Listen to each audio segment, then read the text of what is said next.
Hi everyone, I'm using the Psychic Tarot of the Heart for our reading today. I'll choose some cards from the Psychic Tarot.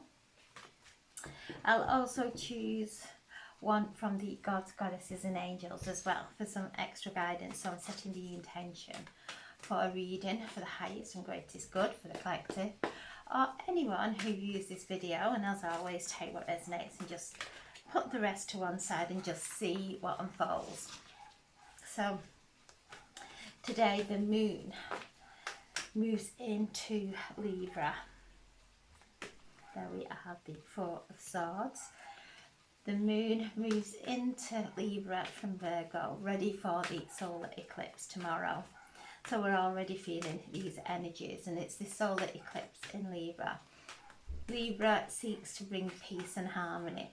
So anything that is not peace or harmony will be presenting itself.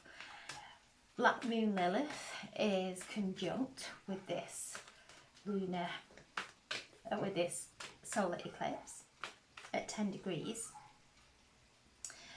of Libra. So Black Moon Lilith is a point in the moon, the furthest point, the dark side of the moon, that's been holding our shadow, not knowing what to do with our shadow, those deep suppressed emotions. So Black Moon Lilith takes around 9 years to move around the zodiac wheel. She spends 9 months in each sign, and now she is presenting herself in all her glory, helping us to look at what we're not liking about ourselves or what we're not liking in others. Libra is being activated in the South Node. We have the South Node that is a place of releasing. This is the dragon's tail. The North Node, Aries, is the head of the dragon. So we have the opposites of the world. We have the opposites. So the Aries is the I am, and Libra is myself and others. So as we come from the I am and work round the zodiac wheel through from Aries to Taurus to Gemini to Cancer, we are seeing those aspects of ourselves in the zodiac wheel to a point of when we come to the opposite of ourselves and others, which is Libra. So Libra is helping us, and Venus is ruling this solar eclipse. She is in Scorpio, so she is in territory that she isn't comfortable in, helping us to go deep as Black Moon Lilith into those areas of ourselves. So Venus, when she is in her shadow, is very power over, can become obsessive in relationships, and an obsession of always being right. So we're looking for these traits within ourselves or with anyone around us that are mirroring these things, mirroring back to us what triggers us within. And those triggers are a gift. They are a gift, because when we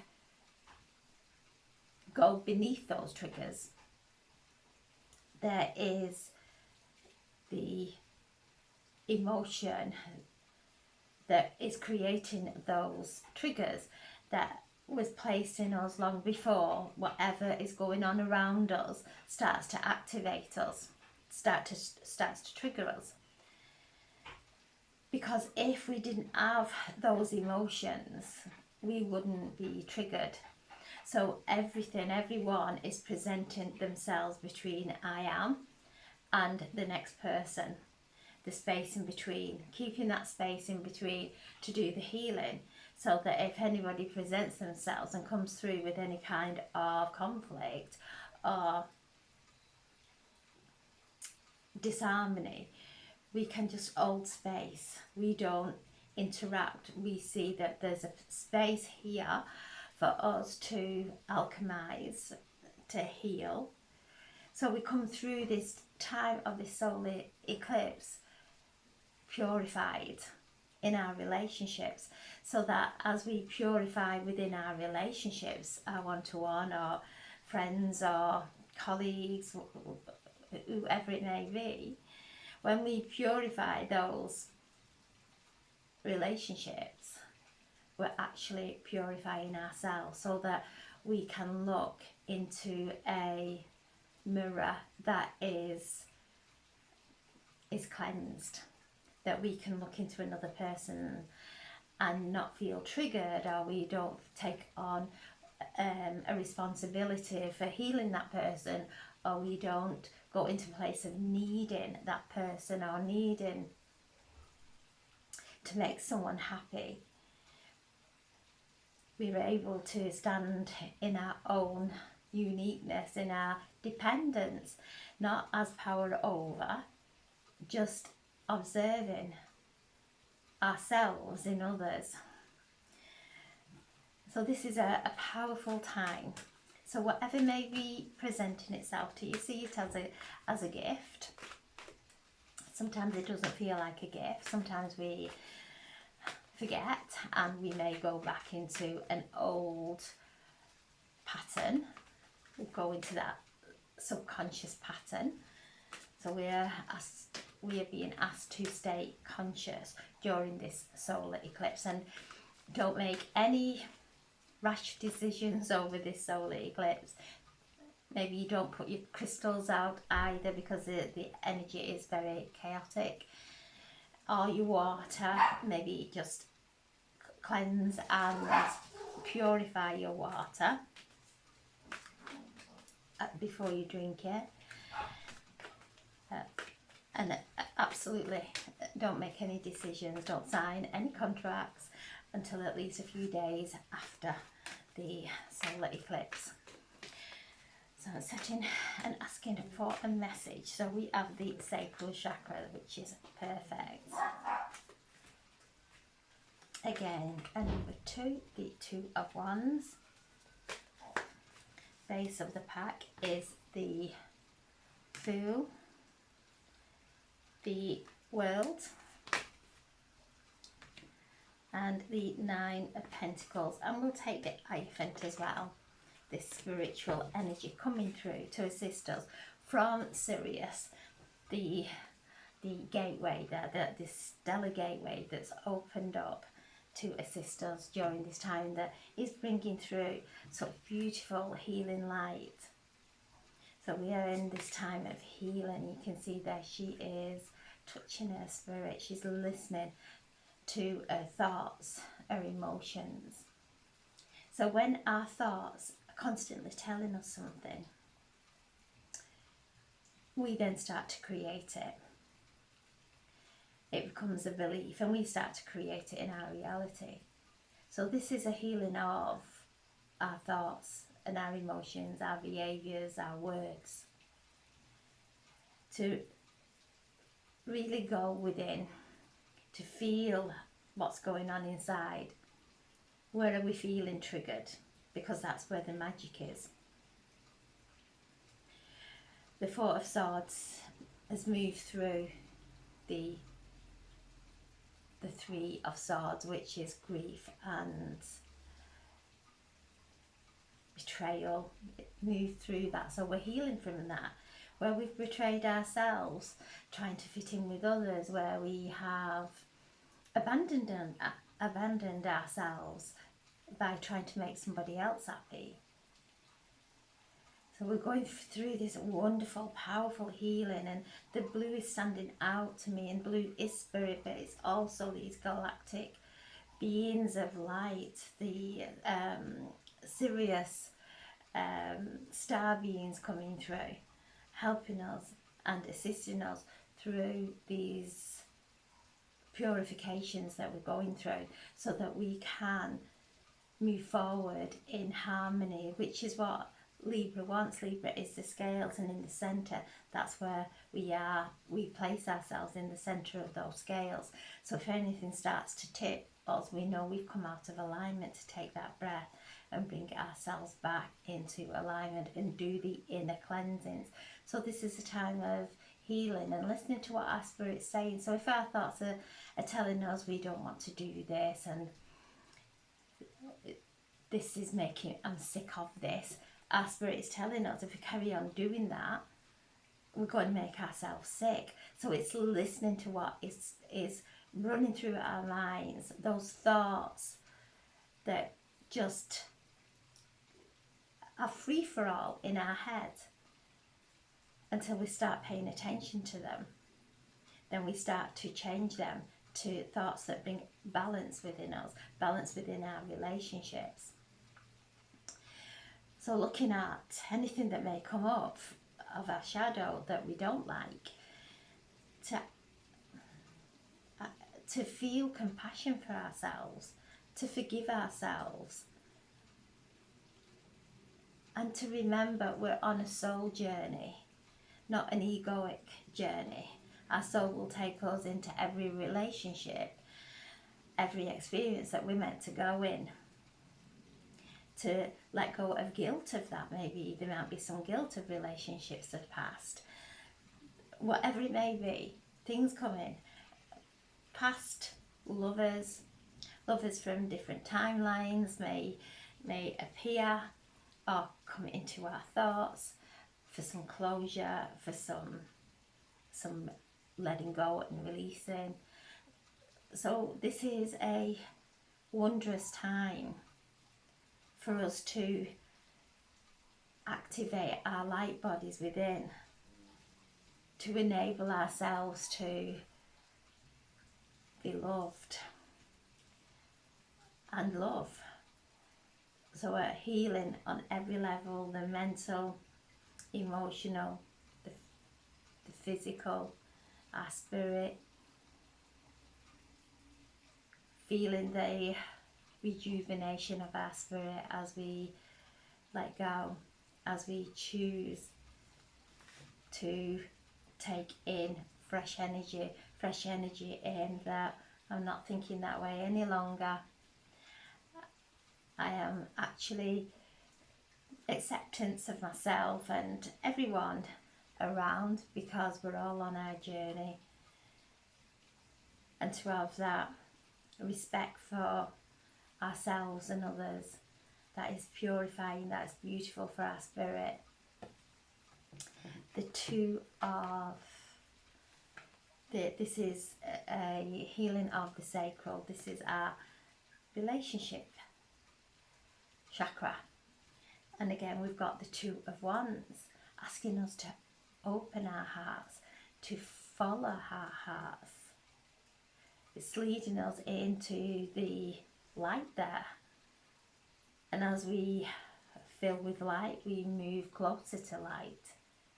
And as we open our heart and allow our hearts to navigate the way, we become closer to the higher timelines. We start to merge into the higher timelines. We start to come closer to our soulmates, to people who are on our wavelength,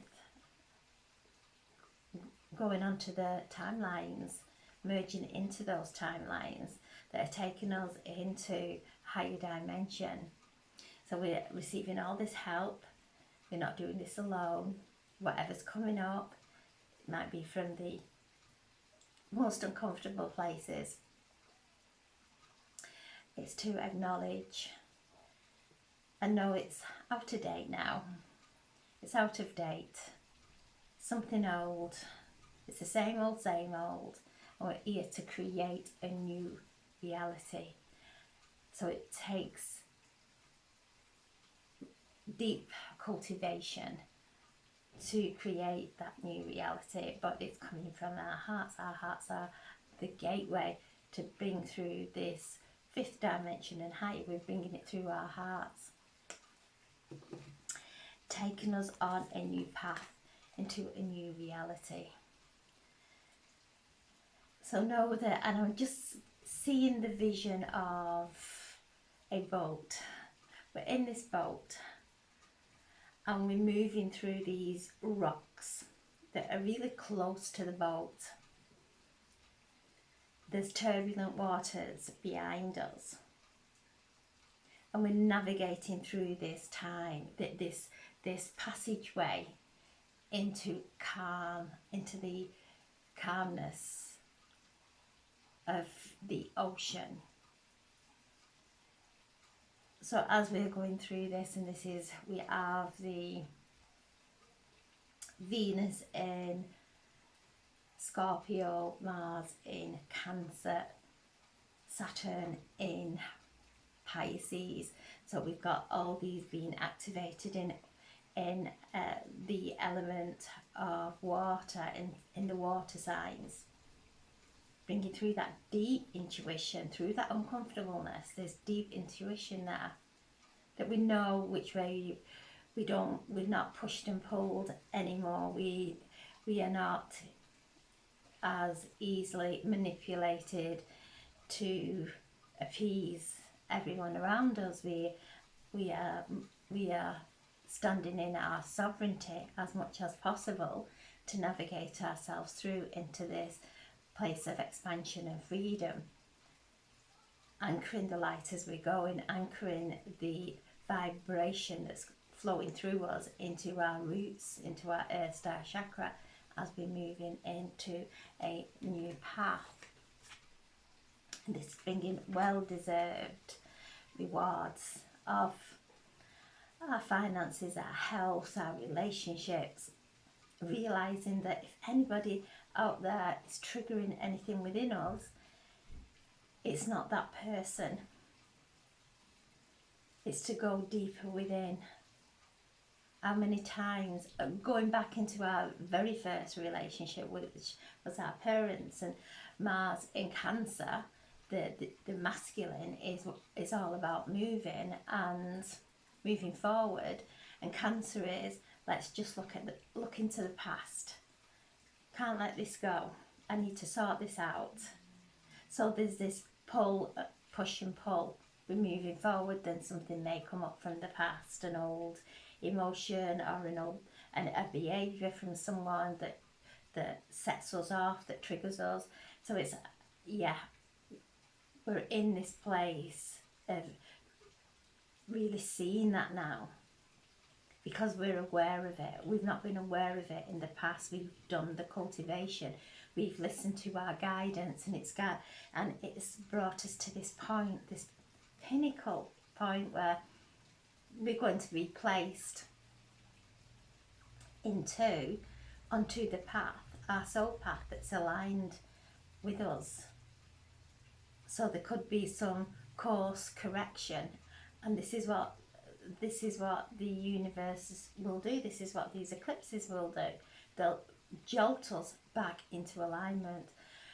But as we come back into that alignment and realize the challenges that we have faced, the wisdom that we have attained, we have this well-deserved rewards. And you can see he's there, stood in light on that platform there, higher up in the dimensions, in frequency, connecting to that divine frequency.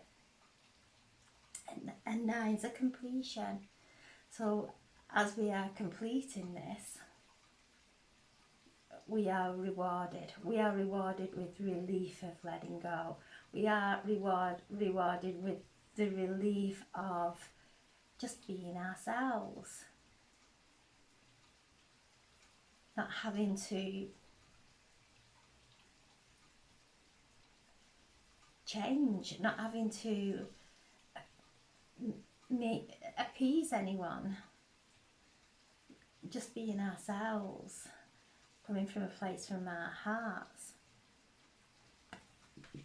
And then the Hierophant, you can see there he has his hand on his book of life. He is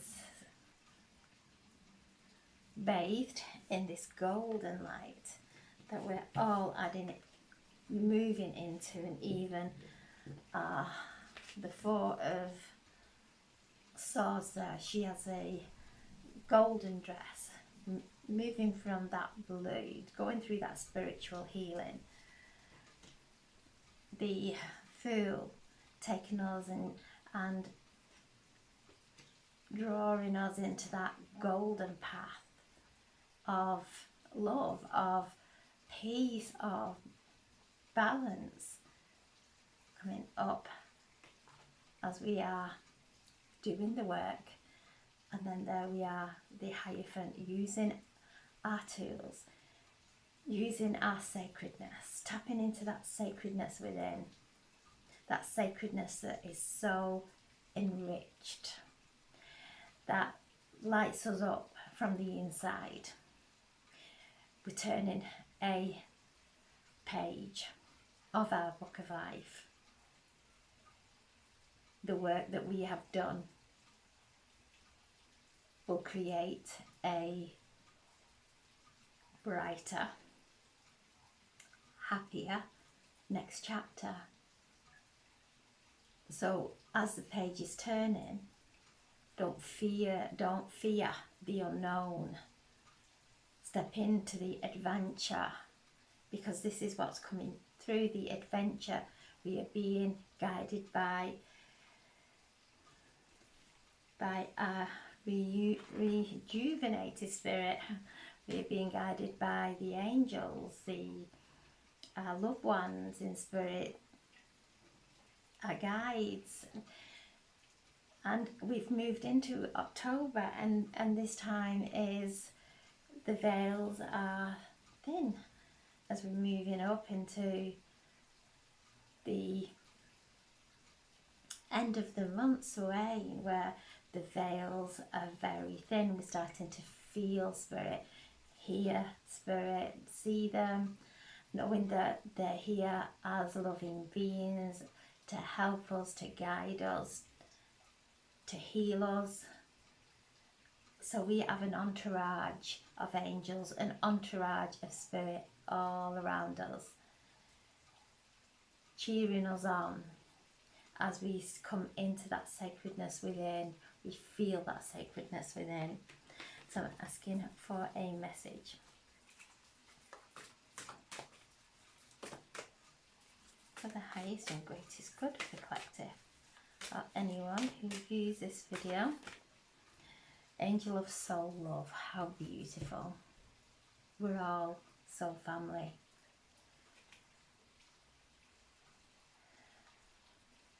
This is a time to look at how we value ourselves and value others.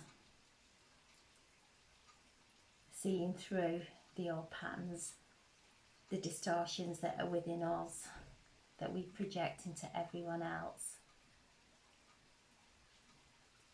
So this is a time, and you can see there the moon behind them, a time of soul love, coming together with our soul family, our soul mates. So whatever you feel is in between that, whatever disruption, whatever anger, frustration, confusion that you have between yourself and another, allow that to dissolve. Allow this energy to cleanse it. We don't have to. It's all through intention and surrender. Surrender this confusion. Surrender this frustration, whatever it may be, because it's not from the here and now. We're healing from past lives, eons of lifetimes in this moment, which is beautiful. So I'm sending so much love. Have a wonderful, wonderful evening, and thank you.